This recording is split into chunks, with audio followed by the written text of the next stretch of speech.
Greetings, Uncle Travelling Matt here, reporting live from Tashkent International Airport, where we're about to catch our flight to Bishkek in Kyrgyzstan, going back to where we started. But I'm not actually talking about that, because that's today. What I'm going to talk about is yesterday, which was actually a really pleasant and really chilled out day. So we woke up. I actually woke up really early. I woke up about 5 o'clock because it was the UK general election, and I always watch results come in, and it was actually better doing it here than in the UK. So I woke up at 5 and watched it unfold, as it's basically one of the biggest Labour victories ever, and certainly the biggest Tory defeat ever, because every party was making ground. Liz Truss lost a seat, Jacob Rees-Mogg, so many, and I am a bit sceptical about Starmer's government, how radical he'll actually be and what he will actually do, but what I know is that it'll be better than the last 14 years. And so for me, on a personal level, it's just like you can go home, and for the first time in 14 years, there is a degree of hope.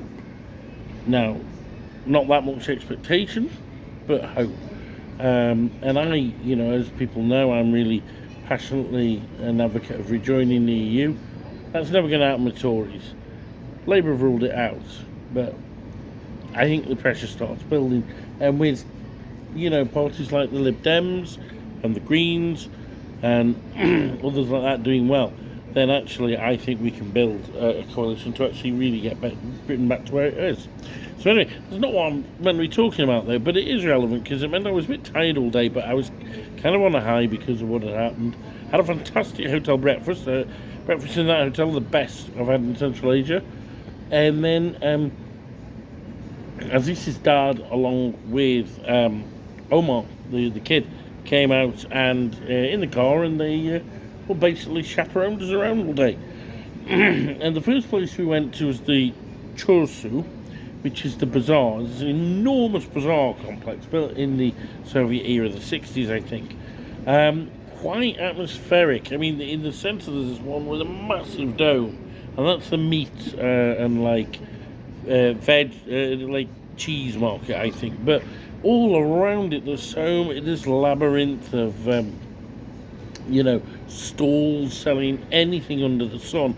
We bought souvenirs, so we've done a lot of our souvenir shopping. Had a kvass from one of those yellow little tankers that just used to get by the side of the road all the time, and just enjoyed ourselves. It was great. I was feeling a lot better. I wasn't 100%, but I was feeling a lot better from my illness. The worst thing yesterday was the cough, which I actually worked out it was always worse when I was in the car or in air conditioning, so I think it does get affected by the air conditioning, but it's much better today. But I did start coughing again in the car today, so I think it's the aircon. But then after the market trip, then we went down into the underground, and we had next one the metro, which is something that Thomas said he wanted to do. And we went to several stations. So we started off at Torsu, obviously, and we went, I can't remember them all, but there was Alexei Navoy was one of them, and that's the one where I got arrested for photographing it years ago, and now I can photograph to my heart's content. And there was also the Cosmonaut station, which celebrated Uzbekistan's first cosmonaut on a Soviet mission. And there was a Pushkin station, which had lamps in the style of when Pushkin was around. And I think there was a couple others we went to. But all in all, a nice little explore on that.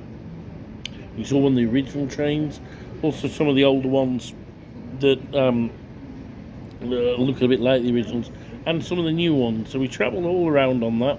The the Tashkent metro is, as with so many Soviet metro systems, very ornate, but unlike the early ones, it's not built deep in the ground.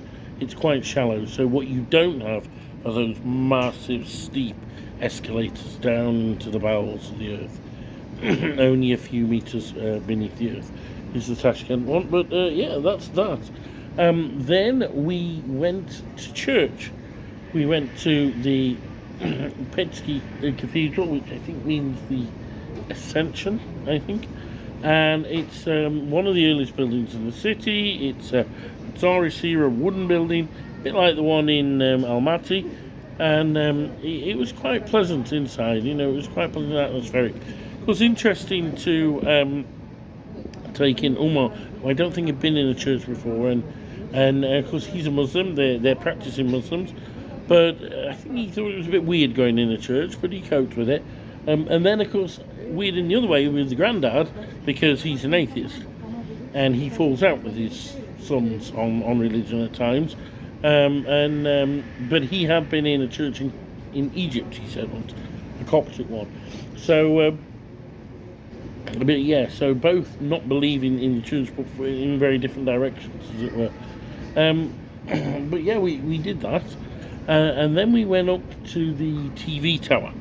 Now this is something that I'd done with Tom Van Louden years ago. And it's a great place. I love going up towers that overlook cities because you can really get your bearings about where all the places you've been. And going up that TV tower, it's an incredible building. The Soviet Union had this thing for building massive TV towers. And I think Tashkent is the second biggest. So the tallest is the Ostankino Tower in Moscow. I've seen, I haven't been up.